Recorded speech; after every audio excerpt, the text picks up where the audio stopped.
মরতে হবে, আখিরাতের জীবনে আবার চলে যেতে হবে, কি নিয়ে যাব? এই জন্য বৃষ্টি মানে না, ঝড় তুফান মানে না, শয়তানের রাগান্বিত হইয়া কয়, বৃদ্ধ রে আয়, আজকে আইলে তোমারে সোজা কইরা ছাড়ো।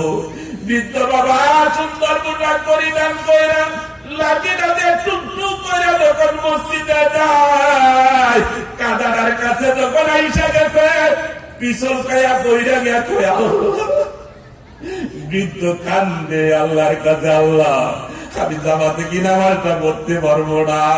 আফসোস, তার দিলের মধ্যে আফসোস, দিলের মধ্যে ব্যথা।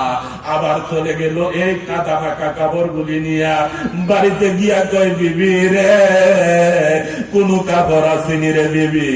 বিবি রে কয়, বিবি রে কোন কাপড় থাকলে একটু কাপড়টা দাও। আরেক সেট কাপড় দিয়া দেয়া দিয়া দিতে, ওই কাপড় পরিধান করে আবার যাইতেছে। শয়তানে খুব বুইরারে খুব ডাকাইলা, তুই আবার বলি মসজিদের দিকে আসতেছ, তোমাকে ছাড় দেওয়া হবে না, তোমাকে ছাড় দেওয়া হবে না। দ্বিতীয়বার যখন আবার কাদার কাছে আসছে, আবার পড়ে গেছে। আল্লাহ, কিন্তু বৃদ্ধ কয়, আল্লাহ এই কাপড় নিয়ে তো যাবো না, দেখি বাসায় যায় আরো কাপড় আছে কিনা। এবার বিবি সাহেব বলে, কাপড় আছে ঠিক, ভালো কাপড় নাই। কি কয়? কাপড় আছে ঠিক, ভালো কাপড় নাই। কিছু ফাড়া ফাড়া কাপড় আছে, কিছু ছিদ্রওয়ালা কাপড় আছে, ওই কাপড়টি দাও। কাপড়টি কইরা যখন মুরব্বি যায়, মসজিদের দিকে যখন যায়, এবার শয়তানে বালা মানুষের সুরত ধইরা কয়, চাচা আসেন মসজিদে আপনারে দিয়ে আসি। আল্লাহ, আসেন মসজিদে দিয়ে আসি। দইরা দইরা মসজিদের সামনে, দরজার সামনে যখন গেল, দরজার সামনে গিয়া মুরব্বি বিসমিল্লাহি ওয়াস সালাতু ওয়াস সালামু আলা রাসূলিল্লাহ আল্লাহুম্মা ফতালি আবওয়াবা রাহমাতিক কইয়া ডান দিয়া মসজিদে যখন ঢুইকা গেছে, মুরব্বি বাবা কয়, তুমিও আসো মসজিদে। শয়তানে কয়, চাচা আমি তো জীবনেও মসজিদে যাই না। কে আপনার জীবনে মসজিদে যান না? কে আপনি? তুমি তো এত সুন্দর ব্যবহার আমার সাথে করলা, আমারে দইরা দইরা তুমি মসজিদে দিয়া গেলা, আসো মসজিদে একসাথে নামাজটা আদায় করি। কই না, আমি মসজিদে যাই না, আমি নামাজ পড়ি না। তুমি কে? তোমার পরিচয়টা একটু দিবানি। কই, আমি হইলাম শয়তান। আমি কি রে? তুই শয়তান? শয়তান তো মানুষের ভালো কাজ করে না, শয়তান তো মানুষের উপকার করে না। তুমি যে উপকারটা করলা, কারণটা কি রে? কেন তুমি উপকার করলা? তুমি আমার উপকারটা কেন করলা? ওই চাচা, যখন মসজিদে আপনি যাইতেছেন, আপনার মাজা ভাঙিয়ে দেওয়ার জন্য মসজিদ যেন না যাইতে পারেন, আপনি ঘরে বৈশা বৈশা যেন নামাজ পড়েন। মুরব্বী মানুষ, কত যুবকেরাও মসজিদে যায় না। একবার যে সাবি ভাইরা রাইকা দিছি, কোনদিন মসজিদের কথা কয় না, সপ্তাহে একদিন জুমার দিন শুধু কয়। আর আপনি 5 ওয়াক্ত নামাজ মসজিদে যাইতে হয়। মুরব্বী মানুষ মইরা যাইবেন কিছুদিন পরে, আপনি খালি মসজিদ ছাড়া কিছু বুঝেন না।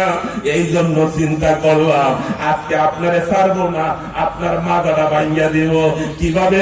আপনি মসজিদে যান দেখবো। কিন্তু যখন আপনি প্রথম বাড়ি পড়ে গেলেন, পরে যাওয়ার সাথে সাথে আপনার মনের এত আফসোস, জামাতে নামাজ পড়বেন যে ব্যথা, এই ব্যথাটা আল্লাহর দরবারে এত কবুল হয়ে গেছে গো চাচা। আপনার ব্যথাটা আল্লাহর দরবারে এত কবুল হয়ে গেছে, যখন এই ব্যথাটা এত কবুল হয়ে গেছে, প্রথমবার যখন পড়ে গেলেন, আল্লাহ পাক খুশি হইয়া, আপনার ব্যথায় খুশি হইয়া আল্লাহ আপনার জীবনের গুনাহ মাফ কইরা দিছে। দ্বিতীয়বার যখন আবার পড়ে গেলেন, আবার মসজিদে যাইতেছেন জামাতে নামাজ আদায় করার জন্য, দ্বিতীয়বার যখন আপনি পড়ে গেলেন, পড়ে যাওয়ার সাথে সাথে মসজিদে যাওয়ার যে একটা আফসোস, এই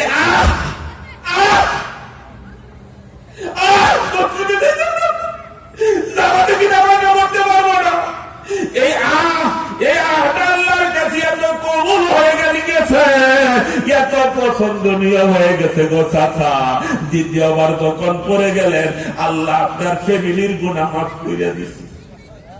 এবার আমি চিন্তা করলাম তৃতীয়বারও যদি আপনি আইছেন, যদি ফইরা যান, ঠিক যদি ফইরা যান, তাহলে তো আল্লাহ মহল্লাবাসীর গুনাহ মাফ করে দিবে। তাহলে আমার সর্ব মিশন চলবে কোথায়? এই জন্য আপনি দৌড়ে দৌড়ে মসজিদে দিয়ে গেছেন। কথা বুঝছেন তো?